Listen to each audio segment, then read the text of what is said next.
사랑하는 성도 여러분, 서양 속담 중에서 우리의 인생을 깊이 통찰하게 만드는 위대한 문장이 하나 있습니다. 시냇가에서 돌들을 치우지 말라.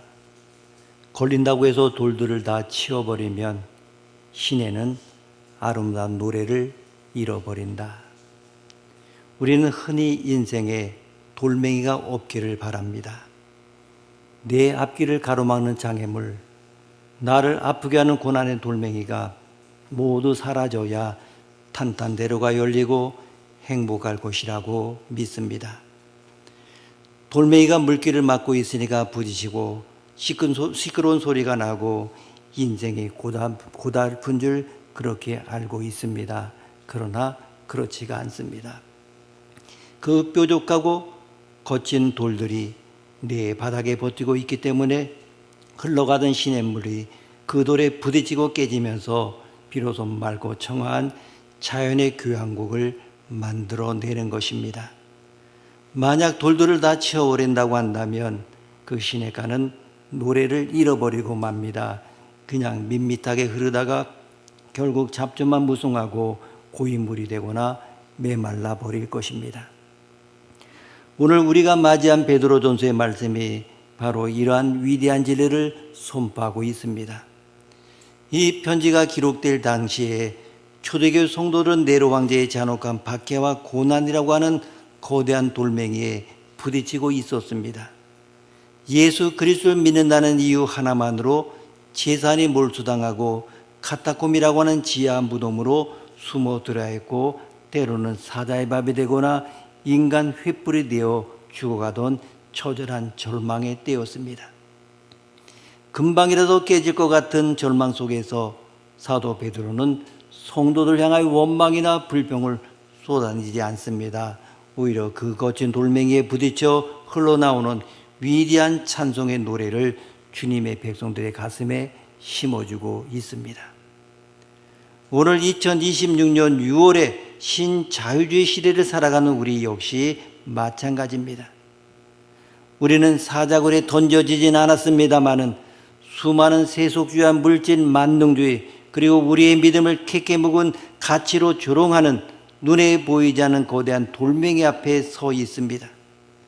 직장에서, 가정에서, 일터에서 믿음으로 살려다 보니 자꾸만 돌멩이에 부딪혀 마음이 깨지고 눈물이 납니다. 그렇다면 거센 파도 앞에서도 흔들리지 않고 하나님의 참된 은혜라고 하는 견고한 반석에 굳게 서는 것이 무엇입니까? 사도 베드로는 목숨을 걸고 믿음을 지키던 성도들에게 편지를 마무리하면서 가장 먼저 한 사람의 이름을 언급하고 있습니다. 이것이 12절에 있는 그 말씀입니다. 12절 상반절을 보게 되면 내가 신실한 형제로 아는 실루아노로 말미암아 너에게 간단히 써서 권하고. 아멘. 여기에 등장하는 실루아노는 우리가 사도행전에서 아주 잘 알고 있는 신라와 동일 인물입니다. 실루아노라는 이름은 로마식 표기이고 신라는 헬라식 표기입니다. 성경을 연구해 보면 이 실루아노라고 하는 인물이 얼마나 대단한 사람인지 알 수 있습니다. 사도행전 15장을 보면 그는 예루살렘 공회의 중대한 결정, 즉 이방인이라 할지라도 오직 예수 그리스도를 믿으면 율법의 몽에서 벗어나 구원 얻는다고 하는 그 복음의 대헌장을 바울과 바나바와 함께 안디옥 교회에 전달했던 대표자였습니다. 예루살렘 교회의 수많은 회중과 지도자들로부터 전적인 신뢰를 받았던 영성과 지성을 겸비한 지도자였던 것입니다. 무엇보다 그는 사도 바울의 제2차 전도 여행의 가장 든든한 동역자였습니다.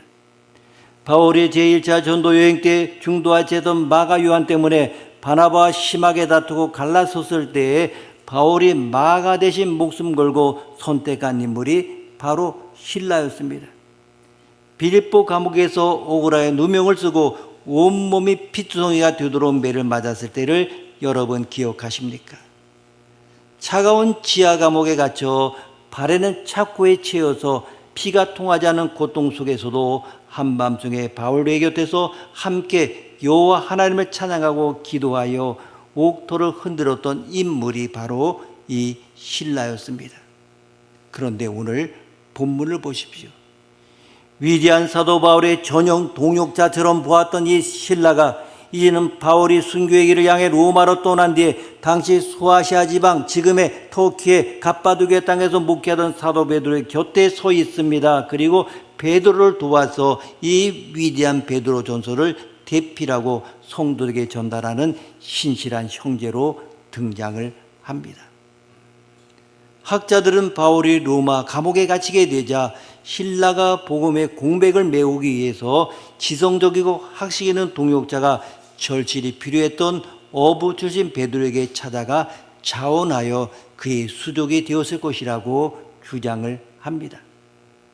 바울의 동역자였던 그가 이제는 베드로의 위대한 동역자가 된 것입니다.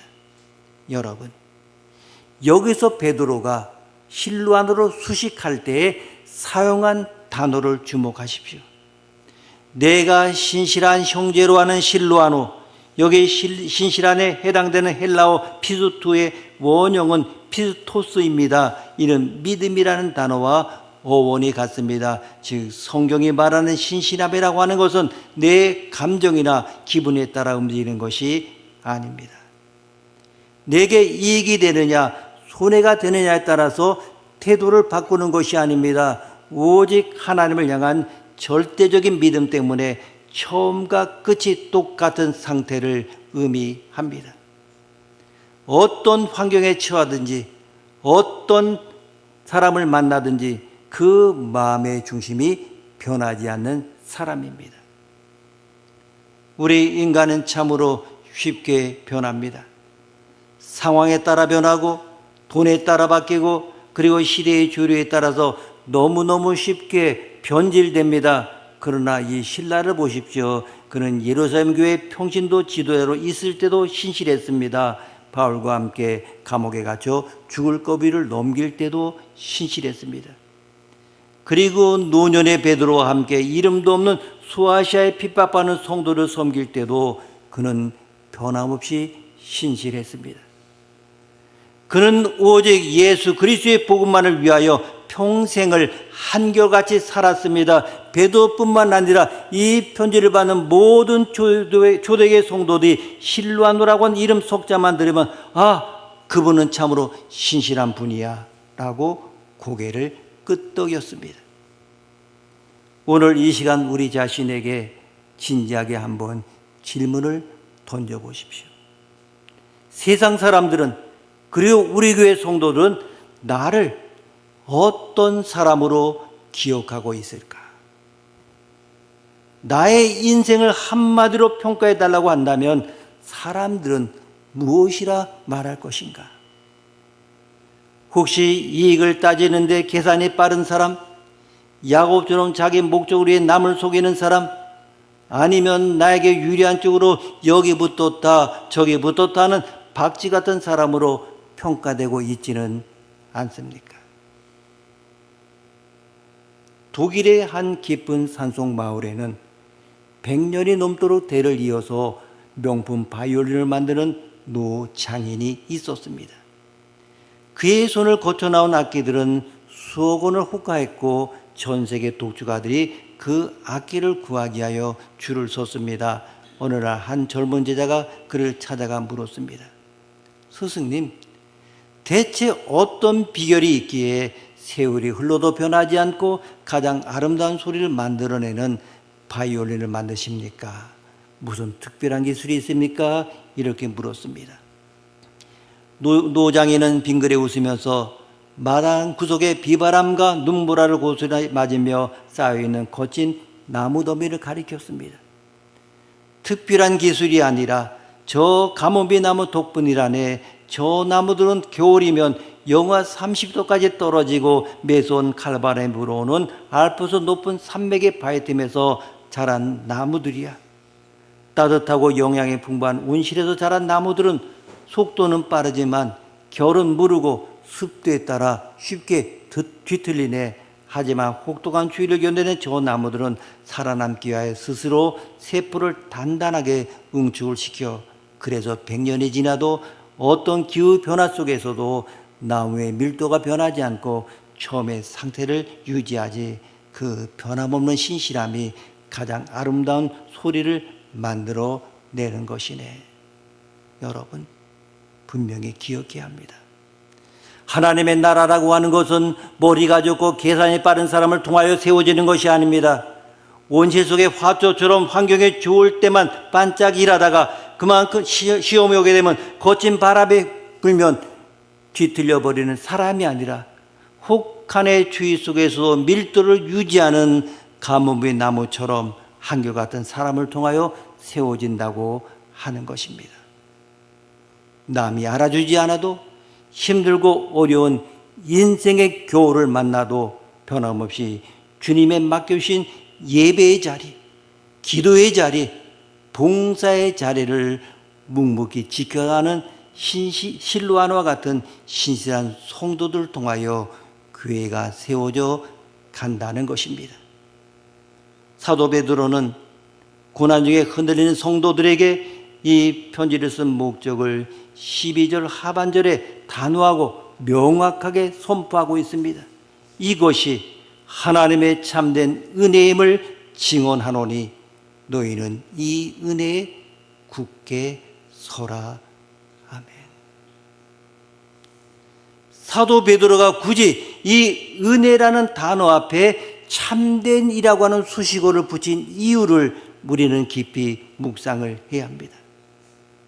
왜 참된 은혜라고 했겠습니까? 우리가 사는 세상에는 거짓된 은혜와 값싼 은혜가 너무나 많이 판을 치고 있기 때문입니다.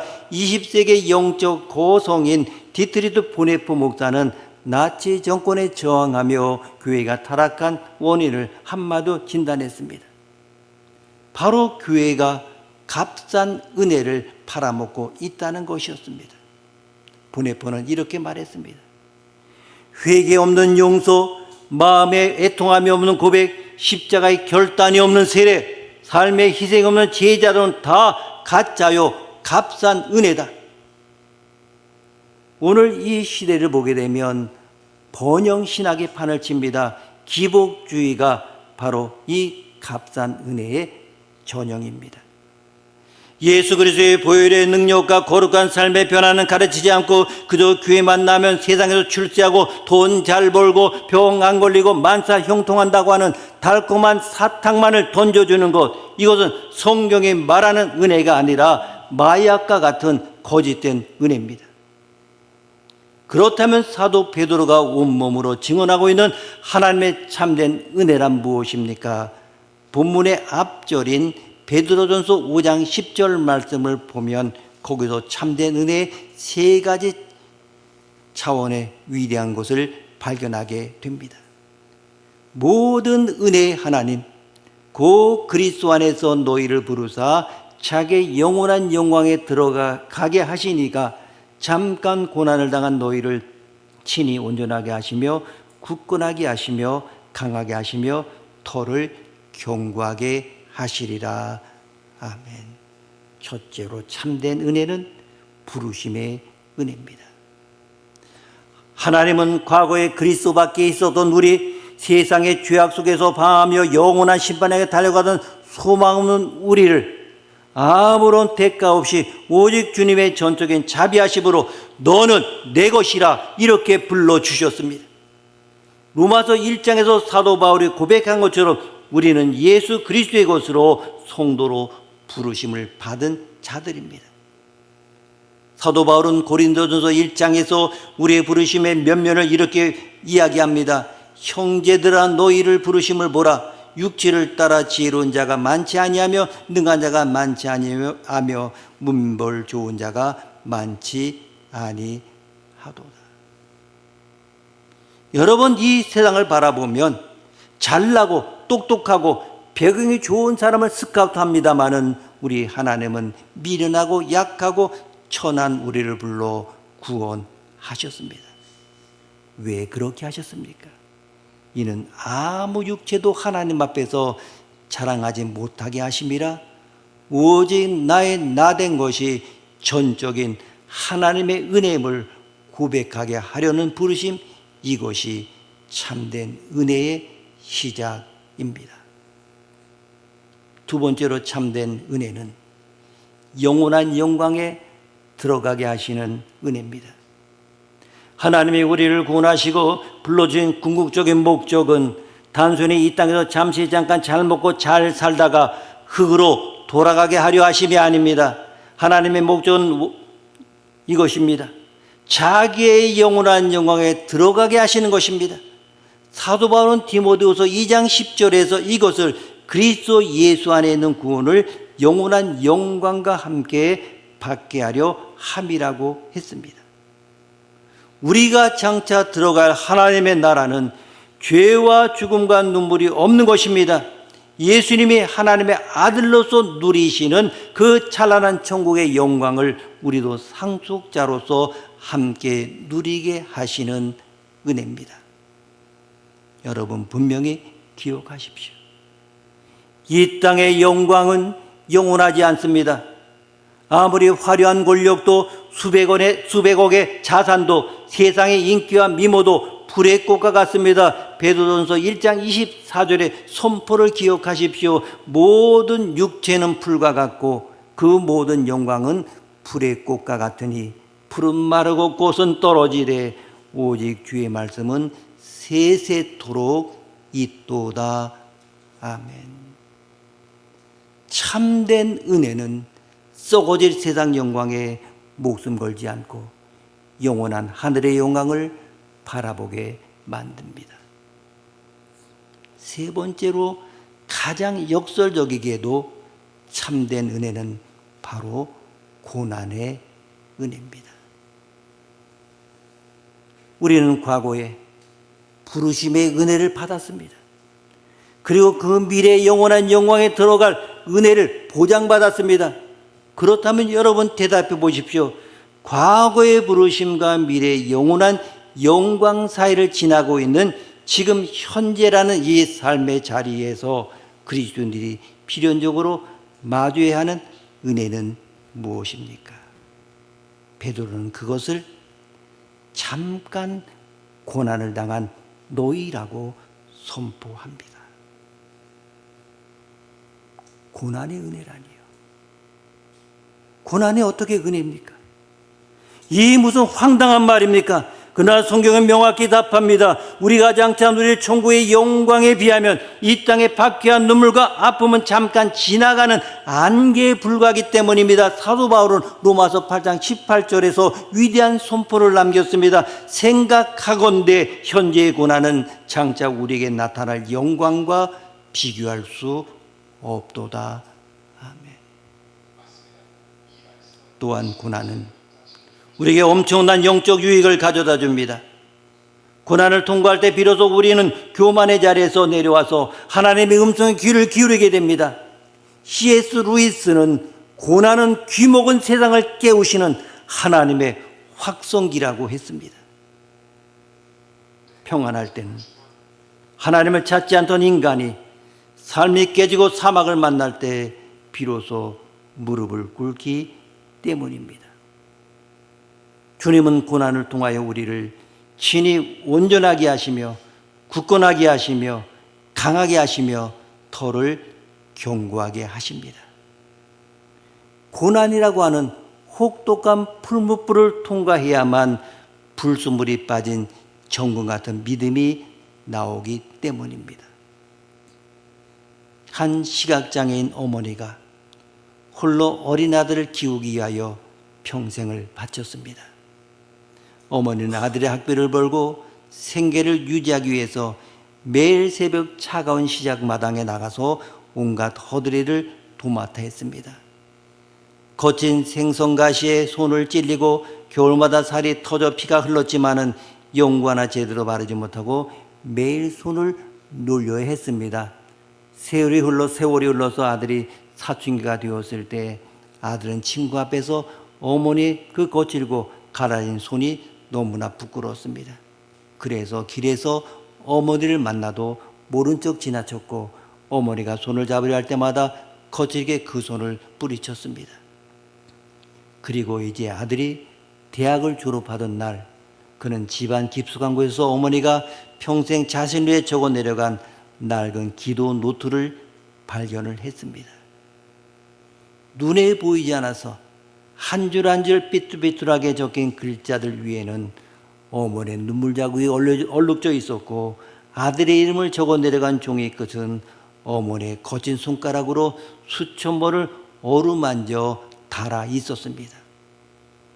주민센터에 갈 일이 있어서 이제 인감 도장 가지고 인감을 들어갈 때 공무원은 어머니의 손을 보며 고개를 저었습니다. 평생 너무나 험한 일을 하셔서 지문이 다 달아 없어져 확인이 안 됩니다. 아들은 그 자리에 주저앉아 대성통곡했습니다. 자신이 누려온 따뜻한 밥상, 깨끗한 옷, 대학 등록금이라는 모든 일상의 사실은 어머니의 달아 없어진 지문과 살이 터지는 고난의 희생 위에 거저 주어진 참된 사랑이었음을 비로소 깨달았기 때문입니다. 사랑하는 성도 여러분, 우리가 받은 십자가의 구원이라고 하는 것은 결코 값싼 것이 아닙니다. 예수 그리스도께서 물과 피를 쏟으시는 고난을 당하셨기에 우리에게 거저 주어진 최고의 참된 은혜입니다. 그러하기 때문에 예수님을 따르는 우리의 삶에 잠깐의 고난과 아픔이 찾아올 때 하나님이 나를 버리셨나? 원망하지 마십시오. 오히려 그 고난을 통하여 내 삶의 불순물을 제거하시고 나를 더욱 온전하고 견고하게 빚어가시는 하나님의 깊은 은혜의 손길을 발견해야 하는 우리의 믿음이 필요합니다. 오늘 우리가 살아가고 있는 이 시대는 신자유주의와 포스트 모더니즘이라고 하는 거대한 혼합주의 사상이 교회를 뒤흔드는 시대입니다. 세상의 가치관과 믿음의 길은 정확히 반대 방향을 향하여 달리고 있습니다. 여러분 한번 여론을 생각해 보십시오. 물결을 거슬러 상류로 올라가려 하면 거센 강물의 저항과 바위에 부딪히는 아픔이 당연히 찾아옵니다. 죽은 물고기들만이 물결을 따라서 둥둥 떠내려갈 뿐입니다. 내가 믿음을 지키며 살아가기로 결정하는 순간 세상의 거센 핍박과 조롱은 파도처럼 우리를 향하여 몰려오게 되어 있습니다. 그럴 때마다 사도 베드로가 피를 토하는 심정으로 외쳤던 마지막 명령을 기억하십시오. 너희는 이 은혜에 굳게 서라. 너희는 이 은혜에 굳게 서라. 은혜에 굳게 선다는 것은 무슨 뜻입니까? 예수만 믿으면 고난도 없고 대박이 난다는 가짜 은혜, 값싼 은혜에 미혹되지 않는 것입니다.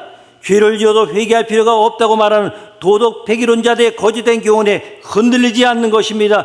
죽으면 끝이지 무슨 내세가 있냐며 오늘의 교회를 비난하고 조롱하는 세상의 인본주의적 가르침에 믿음의 중심을 잃지 않는 것입니다.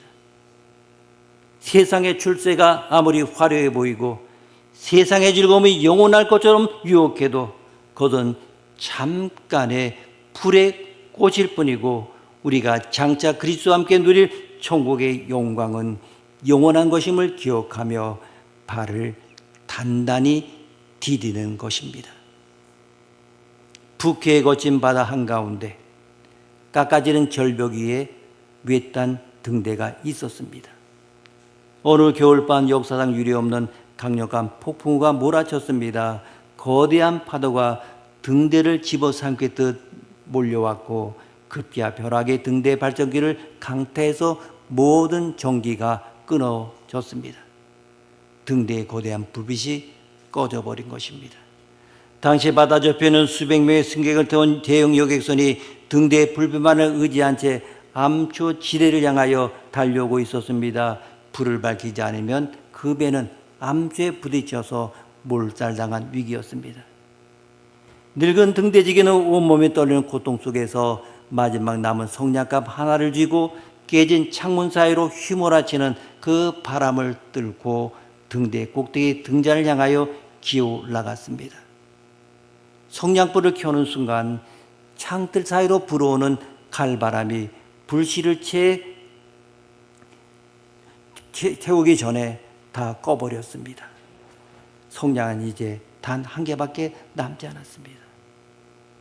등대지기는 결단했습니다.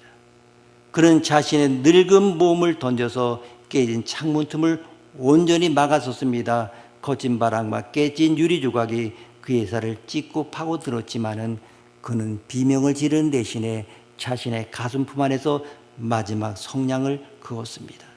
그리고 옷에 불이 붙는 뜨거운 화상의 고통을 견뎌내며 끝내 등잔에 불씨를 옮겨 붙였습니다.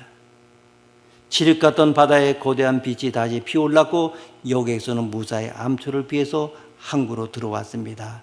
다음날 아침에 구조대원들이 등대에 올라왔을 때 등대지기는 차갑게 굳어 있었지만 그의 손은 꺼지지 않은 불씨를 지켜내기 위해서 마지막 성냥갑을 단단히 쥔 채 흔들림 없이 그 자리에 서 있었습니다.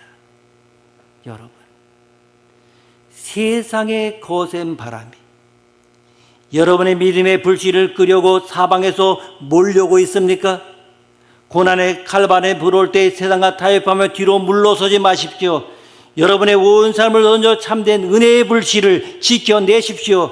이 땅에서 고난은 잠깐입니다. 그러나 주님과 함께 누릴 영광은 영원합니다. 두려워하지 말고 낙심하지 말고 오직 주님이 주신 참된 은혜 위에 흔들림 없이 굳게 서는 거룩하고 신실한 주의 백성들이 되시기를 주의 이름으로 축복합니다. 기도하시겠습니다. 모든 은혜의 하나님 아버지, 오늘 베드로전서의 말씀을 통해 고난 가득한 세상 속에서 우리가 붙잡아야 할 참된 은혜가 무엇인지 다시 한번 뼈저리게 깨닫게 하심을 감사드립니다. 눈앞의 유익과 안락함에 따라 여기저기 옮겨다니는 변질된 인생이 아니라 혹독한 추위 속에서도 결이 뒤틀리지 않은 가뭄비 나무처럼 실로 하나처럼 처음과 끝이 한결같은 신실한 성도가 되게 하여 주옵소서. 우리 삶에 찾아오는 거친 돌멩이와 같은 고난 앞에 원망하거나 낙심하지 않게 하시고 이 고난을 통해 우리를 온전하게 하며 굳건하게 하시는 하나님의 참된 은혜의 손길을 발견하게 하옵소서. 고난이 없는 값싼 은혜와 세상의 비난에 흔들리지 않고 오직 영원한 천국 소망을 바라보며 이번 한 주간도 세상의 물결을 거슬러 믿음의 길을 당당히 걸어가는 우리 모두가 되게 하여 주옵소서. 우리를 부르시고 인도하시는 예수 그리스도의 이름으로 기도드립니다. 아멘.